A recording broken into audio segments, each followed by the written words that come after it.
Hello, everybody. Welcome back to the Geeky Clinicians podcast. As always, I am your host, Chief Geek here, Dr. Deborah Dantzler. And today we have the privilege and honor of having Dr. Pauline Belton back with us again. And so we are so excited to have this conversation with her and catch up and see what she's been up to clinically. But before we jump into it, let me let the other geeky clinicians introduce themselves, starting with Sandra. Hello, I am Sandra Strozier. I am a third year PMRP graduate of CAU University. And I'll turn it over to our second year PMRP, Mona. Yes. Hello, everyone. My name is Mona Taki. I'm actually coming up on my first year fully in this program, and I am the clinical yogi here, geeky clinician. And I'm Beth Burmester, and I am beginning my year as a PMRP, and I graduated in May from Agnes Scott College with my master's degree in clinical mental health counseling. And I also did my internship here at 3D Psychotherapy. So super happy to be here. Awesome. So, Dr. Pauline Belton. Yes. Yes. So let me tell everybody about my esteemed friend, Dr. Pauline. Let's see what it says here. This very long bio here. All right. In the realm of mental health, Dr. Pauline shines as a luminary figure, professionally known as your therapy doctor. Her extensive qualifications, including a licensed clinical professional counselor and board certified hypnotherapist, affirm her authority in the field. Dr. Belton's role as a clinical graduate supervisor, an educational specialist, adjunct professor, and psychological diagnostician further underscores her commitment to enhancing understanding and awareness of mental well-being. Dr. Belton's commitment to broadening the dialogue around mental health led her to embark on talk radio show host venture. Oh, I don't think we talked about that before. We got to talk about that again. Ensuring that her profound knowledge touches those who seek to learn more. Her explorations across the United States have cultivated a growing presence in the realms of mental health care and wellness. Dr. Pauline Belton's story is one of expertise, empathy, and empowerment, demonstrating how a passionate advocate can lead the way toward a healthier and more understanding world for mental well-being. Welcome, Dr. Pauline. Thank you. I'm the guest geeky. Yes. So, when we usually ask our guests about their origin story, right? So you were here a few months ago and you told us a little bit about your origin story and how you first got introduced to the field and how you became passionate about being a diagnostician. So kind of recap a little bit of that and then kind of catch us up of like from there to where you are today in your clinical identity. Wow, that's a lot. It's been a journey. This year has been a blessing and it has been an enormous feat. So since our meeting, our last collaboration, I have added to my list best-selling author, of The Heart of Resilient Leadership, Mastering Emotional Intelligence to Transform Teams and Organizations. So this has been kind of the underfooting of a lot of different things that have been going on in my clinical world in terms of coaching, organizational development, and advancing mental health in spaces that I haven't set foot in, and then becoming, more engaged with federal agencies and federal government in terms of navigating stress in the workplace, as well as school systems and universities, and helping parents, teachers, professors, and leaders navigate stress, but also master emotional intelligence in terms of how we show up, how we lead, but also how do we motivate, and then how do we also extend what we know and have learned to those who are coming behind us. Yes, excellent, excellent. I love that the focus and is on resilience and with Yes. organizations. And a lot of times when we think about corporations or school systems and things like that, we know as clinicians what they might need, right? Yes. We see it. We recognize the patterns that are perhaps not serving them or unhealthy patterns around that burnout and obviously with corporations and businesses, high turnover and things like that.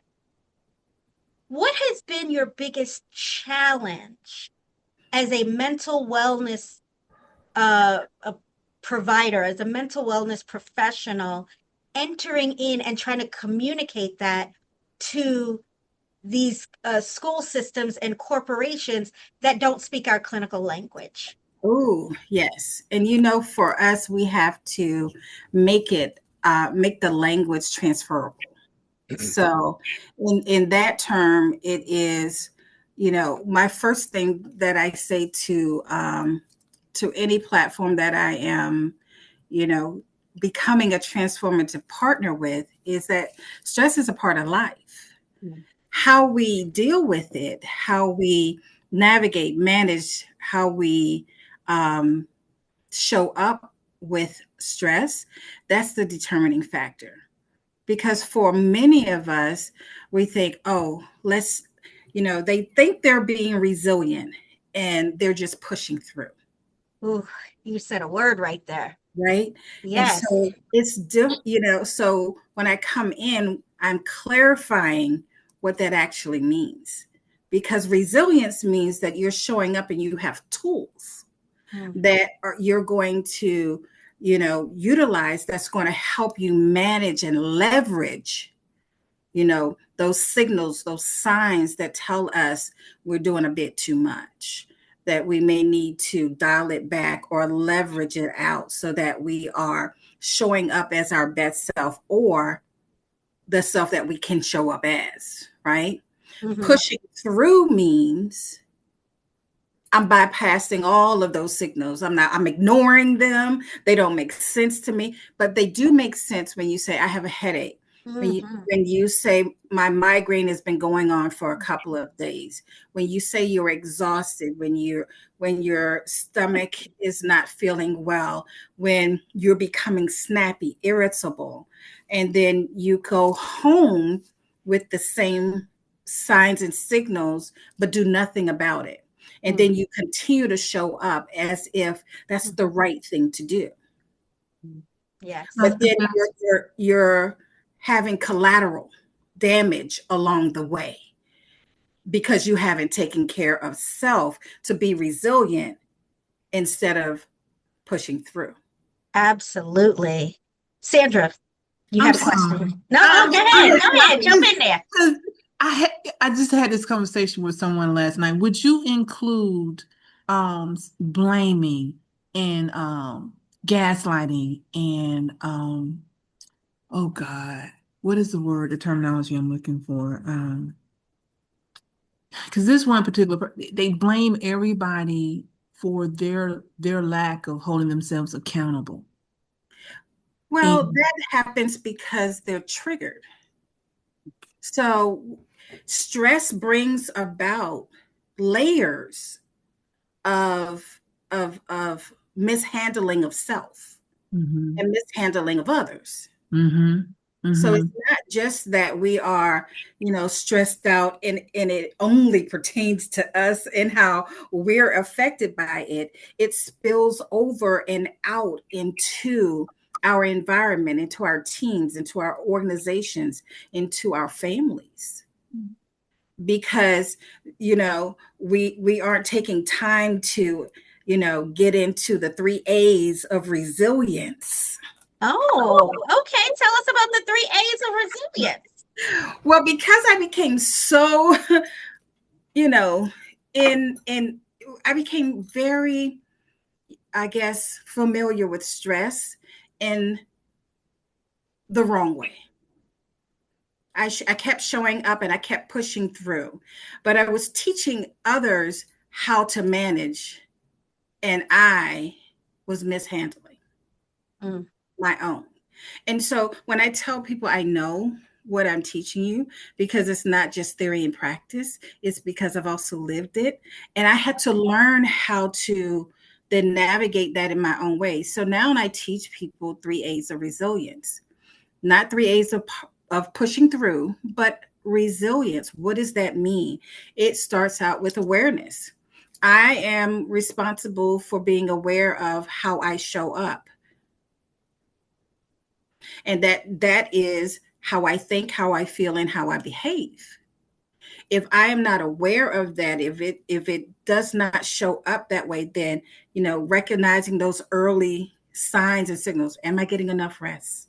Am I fatigued? Am I irritable? Do I have poor focus?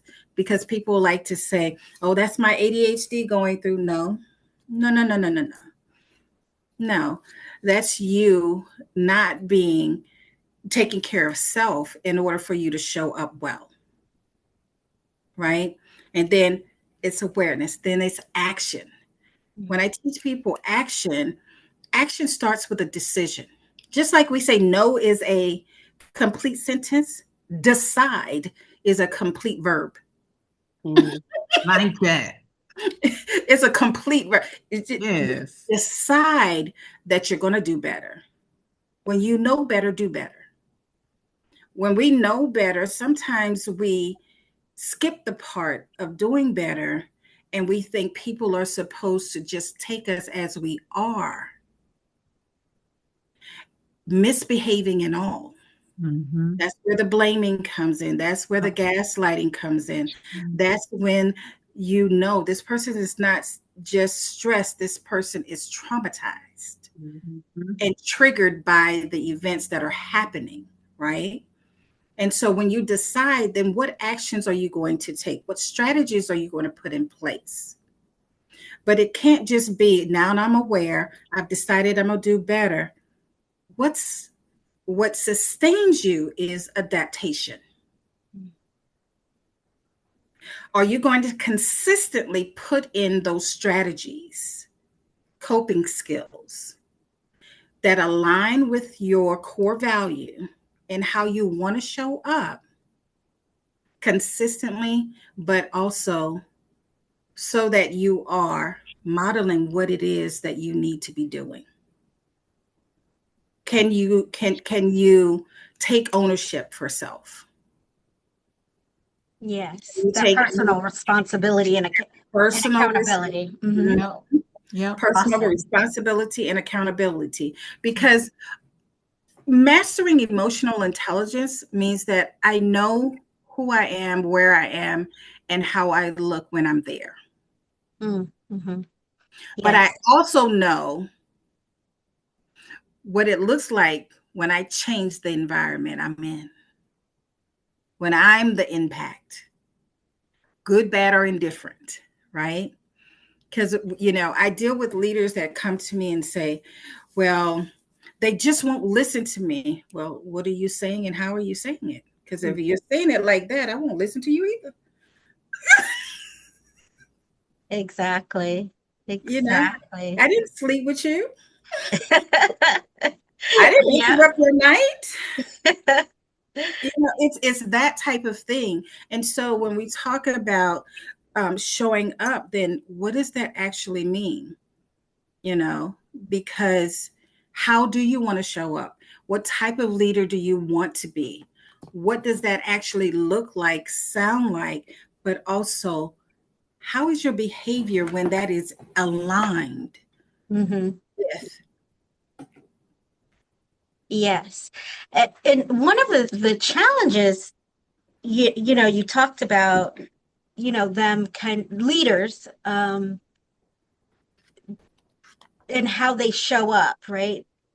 Mm-hmm. In order for somebody to do the work that you're kind of talking about, they have to be able to be self-reflective, right? Kind of goes back to a little bit about what Sandra was asking about, this kind of pointing the figure out this way of the blame, right? They have to be able, in order to be emotionally intelligent or have EQ, you have to be self-reflective. You have to have some sort of empathy.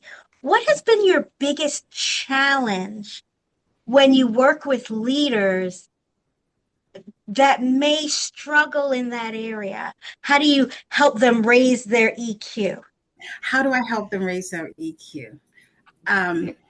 The first step is teaching self-awareness, because you have to understand yourself before you can lead others. If you don't understand who you are as a leader, if you don't understand who you are as a teammate, if Speak to you that. don't if you don't understand who you are as entry level, who you leading, Mm-hmm. you know?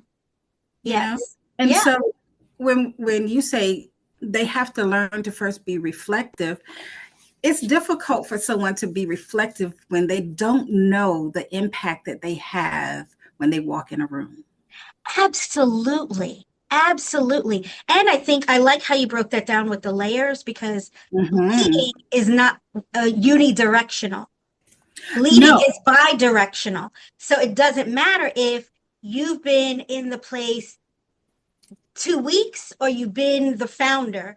Your impact shows up on other people. And I love that you were aware of, like, that you said that. So, Yes. because again, it doesn't matter if you have a title. A leadership doesn't have to do with a title, a position. It has to do with who you are and how you show up in working with other people in these teams. Yes, but see, leadership has very little to do with authority. That's It right. is Leadership has more to do with building capacity. Speak to that. What does that mean? And then I want everybody to be prepared for their questions. And yeah. Because when you talk about leadership, understand this: you can be a leader. You're a leader at every level. If you're entry level, you're coming in, you're a leader within your position because someone is requiring something of you. And you have to then execute in that position in order for you to go to the next level. And then you're a leader there. But we also have leaders in our home. Parents are leaders. Children, we are training to be leaders. We're showing them what it means to be a leader in life. And so when we talk about that, we're also talking about, okay, then who are you? What have you decided that you are going to be, and how you're going to be as a human being first, Yes. right? Because there's an ethical position to being a leader, and that is building capacity, because you don't know everything. No. A good leader does not do and know everything. A good leader is able to scout, see who can I build capacity in order to build the right team so that I can put them in the right position, but I can be in the right position as well. Absolutely. And I love that you talked about that, being aware of your capacity, and the value and the importance and really the essential nature of having a team and having the team work well together. Here at 3D, we call ourselves a teamily. I love it. But there's aspects of that, because you're not like a traditional family.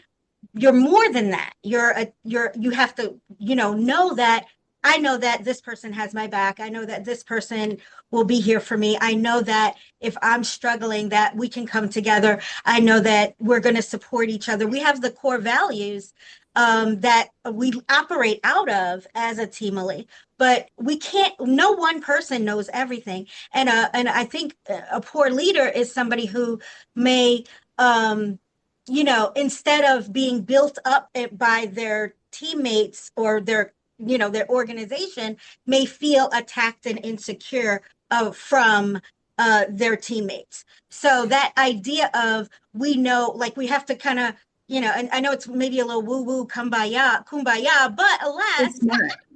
But it's not. It's not. It's yeah, That's where you're harnessing your self-awareness. And that's the first part of leading with resilience. That's harnessing your self-awareness. If you know that about you, if you know that about your teammate, if you know certain things about your teammates, it's not that you are woo-woo kumbaya, that your emotional intelligence lets you know, okay, this may not be how I show up or how I react. However, in order to get the best out of this person, let me adjust. And if I can't adjust or the adjustment is detrimental to the team, let me pull this person aside and have a courageous conversation. Because they may not be aware that how they show up is detrimental to the workflow. Because if they step out of their position, they misalign the team, right? But sometimes you're unaware of that. Why? Because nobody has ever dared to tell you so. Mm-hmm. yeah, yeah. And so when they talk about the heart of a resilient leadership, elevating emotional agility, that part right there, that helps with what we say in reflecting. Are you strong enough to say, you know what? I missed the line. That wasn't right. I shouldn't have said that. I shouldn't have blamed. I shouldn't have this, that, or the third. We have a very difficult time owning in front of our family, our boss, our teammates, our peers, because we have this persona that, you know, we should not make mistakes. Mm-hmm. Yes. We should not make, I don't want to be vulnerable in front. And we use that word so loosely. And Mhm. it's not being so vulnerable that you don't understand and know that, okay, I'm still human and I have boundaries. Absolutely, absolutely. I think that's so important. And I know that you're a diagnostician, and we talked a little bit about that last time, so we won't really go into that too much. But one of the things that we do here is we all do the Enneagram.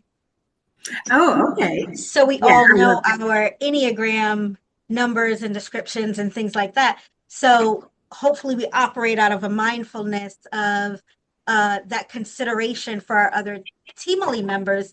Like I'm Mhm. an Enneagram 7, and things could be on my to-do list. I'll be like, oh yeah, I'm gonna get that to you, Beth. I'm gonna get that to you, right? But then I'll have to own, like, okay, I'm sorry. I know that's behind, but but I recognize that, but I think it's that vulnerability of you just have to be honest and authentic. And we're not perfect because there is no such thing as perfect. And I do think it's important, no matter how you're leading, if you're again taking that personal responsibility and accountability, then you're going to show up more authentic. Do you guys have questions? I feel like I'm just kind of dominating things here. I was just going to say something about that idea of mistakes and not being perfect. Mhm. We at 3D Psychotherapy work with a lot of clients who are overachieving perfectionists, right? And we deal with imposter syndrome and what happens. And a lot of that is because we have been raised in this culture where making a mistake is seen as losing, as being the opposite of success. If you're successful, you stop making mistakes. Yeah. And we've lost this wonderful power that mistakes help us grow. And that if we don't push ourselves into an area that we're not a master in to make that mistake, we're not going to advance. We're going to get stuck, or we're going to feel insecure or defensive. And so it is that sort of like holding on to the idea that I need to make mistakes in order to learn, instead of, oh my God, I'll be humiliated if I make a mistake and someone sees it. Yes. And I think that area of being safe allows us to be able to do that. I'm sorry, Pauline. Go ahead, Dr. No, Pauline. no, no. It's also tears on the fact when I do work with people and they bring up the imposter syndrome, because everybody has Googled it and dubbed themselves that, and we see it. And then I have to shift them and to not hold on to that label, because imposter syndrome means that let's get to the root cause. What is it that brings you anxiety about being authentically who you are? Where did that start? And how do we work from that to you're in this position as a leader, as in the position that whatever they're in, right? Okay, we understand that, but something triggers you in those moments, whether it's speaking, whether it's making a mistake, all of the things. Okay, but you're human. And if you're breathing, guess what you're going to do? Make a mistake. Make a mistake. And so, for me, as I teach that, I also teach them this. We think there's only two answers, yes or no. There's only one answer. That answer is yes, because you start at no. You don't have it. Nobody is given. If somebody tells you no, it doesn't change anything when you're sitting in the seat. The only answer that changes your life is yes. How you accept no as a leader, how you accept criticism, how you accept derailment, how you accept pressure, all of that has to do with you starting at the same place you started. You didn't have it in the beginning. So if I start with no, then what I'm looking for is yes. If I don't get yes, why not? It's not because I did something wrong. It's not my time. It's not my skill set. What do I need to polish? What do I need to learn? Why are you being the bully of you? Because someone said no, or someone didn't agree with you.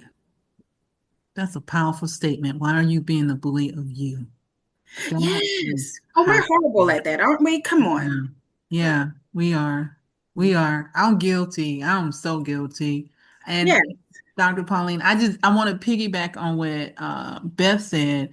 So often, we judge certain outlets or certain media forms that speaks into lives of others that provoke change, a positive change. Like some of the clients, they see certain, maybe a movie or show, and they think it's beneath them, but that's not for you. That's speaking to someone else that would promote and provoke change for them. And one thing I've always been taught is you can look at whatever and grasp something for it. All of it may not be for you, but it might be a tidbit or snip in there that's going to hit that toe, or that's going to speak loud enough for you to say, oh, I got it. But everything is not for everybody. And But isn't it what makes the world better? Yes. We all like the same things. Right. I mean, it's good to have things in common, but I love a nap, and not everybody likes to take naps. I'm looking forward to one after this podcast. I wish, not me. Other questions for Dr. Pauline? Yeah, I'm just loving, first of all, everything that we're talking about right now. And the main thing that stood out to me through this conversation so far is self-reflection. And these are my words, just paraphrasing, but self-reflection is key to raising your EQ, is It what is. I'm hearing. And so I guess I'm curious to know, just from your own perspective, Dr. Pauline, is uh, how does someone cultivate reflection or self-reflection or that awareness, like someone who does not have that, or how do they cultivate this part of themselves rather than just avoiding and doing, or does it have to get to that point of maybe burnout or something for them to get to the reflection, or is it preventative? I guess I'm curious in your. Burnout is preventative. It absolutely is, because there's layers to that too. We can have acute stress, which is it just comes up, it happens, it's a part of life, it's what happens, right? And we get through it, and we move on, right? However, chronic stress is when it's allowed to linger and progress in our bodies, and we feel it. And so we have those signals and we do nothing about it. So when you talk about self-reflection, it's that self-awareness that you also stick around long enough to say, you know what, wait a minute, this is not my normal feel good. Mhm. You know, when you take a moment and you're like, my heart is racing really fast, like, oh, leaving that meeting made me heavy. Mhm. Being in this person's presence makes me heavy. The conversation made it, debilitating, right? And so when you're trying to raise your EQ, don't dismiss what people say to you as being an attack, or as being, something that is egregious to you. If someone is telling you that, you know, you were really harsh in there. Oh, no, I wasn't. Well, Mhm. okay, they're telling you something because they saw something you didn't. Right. Not to hurt your feelings, but to let you know they're not used to you showing up this way. So something's off, something misaligned, right? Mhm. And so when we talk about self awareness, what I teach leaders to do is to slow it down enough where you're not in such a position of power that you don't hear what people see. Mhm. Mm. Mhm. Something different, Yeah. because you don't see it. But if someone sees that in you and they are speaking it to you, and it's not just, outward or whatever, and they're just bringing it to your attention, they're not the enemy. They're letting you know that they think better of you. They think highly of you, and they're bringing this to your attention. So don't be afraid to welcome that, but also don't be so quick to dismiss what people say they see. Yeah. And it's not that you have to take it and own it as this is just who you are. No, you take it and say, well, let me take a look at that, because, maybe I was on an off day. Maybe I didn't have enough sleep. Maybe, I didn't get the loving I wanted to get from my spouse. Like, I don't know. We you don't know how people show up, right? And Mhm. so elevating that awareness allows for reflection. I love that. Yes, yes. Yeah. What the word that came up there when you were talking, Dr. Pauline, was grace. Yes. Grace for ourselves and grace for our team, grace for other people, right? Yes, I love Yes. that. It's that I love that. compassion. It's that compassion for others, but compassion for self. But here's the trajectory of how that actually goes. Hmm. You have acute stress that's just immediate and you can resolve quickly. That chronic stress, if you don't get it under control, it leads to burnout. But Yes. people think burnout is just at work. Burnout can be in your relationship. Mhm. Burnout can be in your relations with your family, with your friends. Burnout can be in the workplace. Do you also understand that burnout can be you on you? Ooh, say a word right there. Do Tell you us more. realize Tell us more. do you realize that you can get burned out just being you Mhm. because you have dismissed, ignored, and trampled on your own values, your own boundaries. You get Mhm. to a point where, I've told people before, like I exhaust me. I exhaust me. And if I'm not careful, I burn myself out being me and ignoring the fact that I stressed me out too much, right? So we have to be careful about those layers because there's something beyond burnout. Mm, Yeah.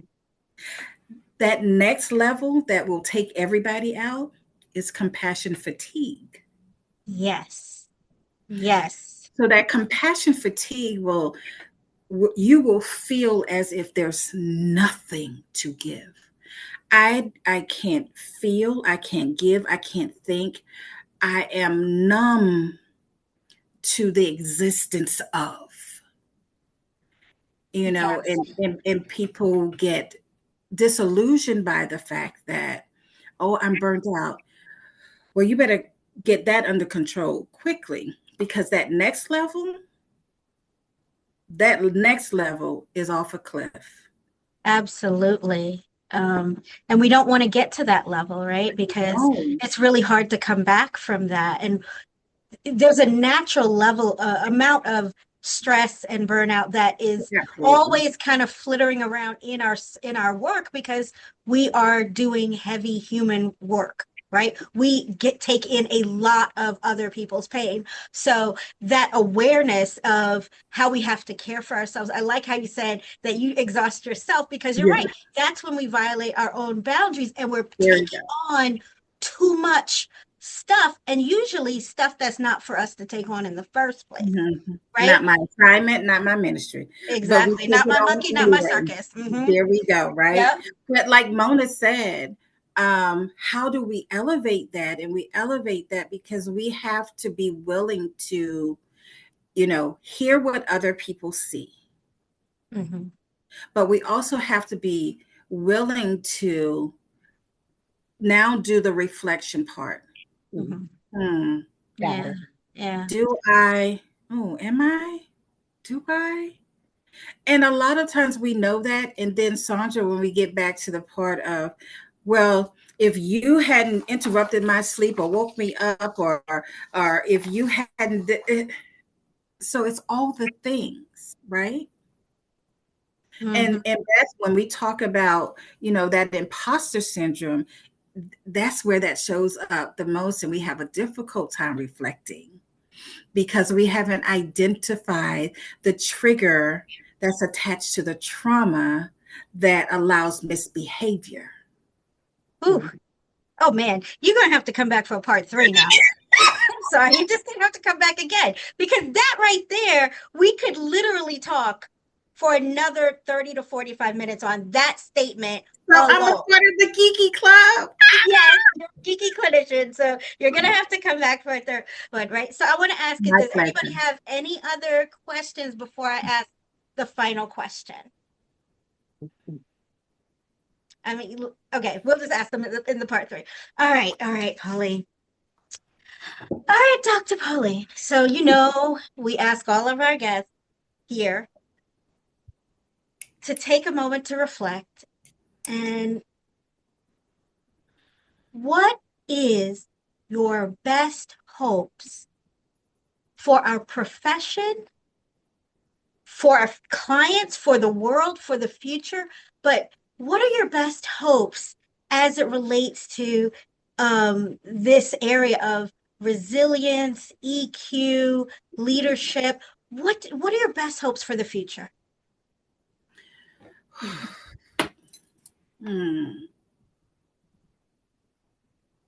My best hope for the future is that we truly do the work needed to manage and navigate stress in order for us to master emotional intelligence, not only for ourselves, but for the people around us and the world around us. Because if you take on that simple step of managing and navigating stress, then you can regulate and posture yourself to take ownership for how you show up and then manage and in a healthy way handle how others impact you and you impact others. Yes. Because just like I used to teach in kindergarten, guess what? You can only do you. You can only be you. Yes. So be the best you by continuing to do the work, whether it is through resources or through help from a professional.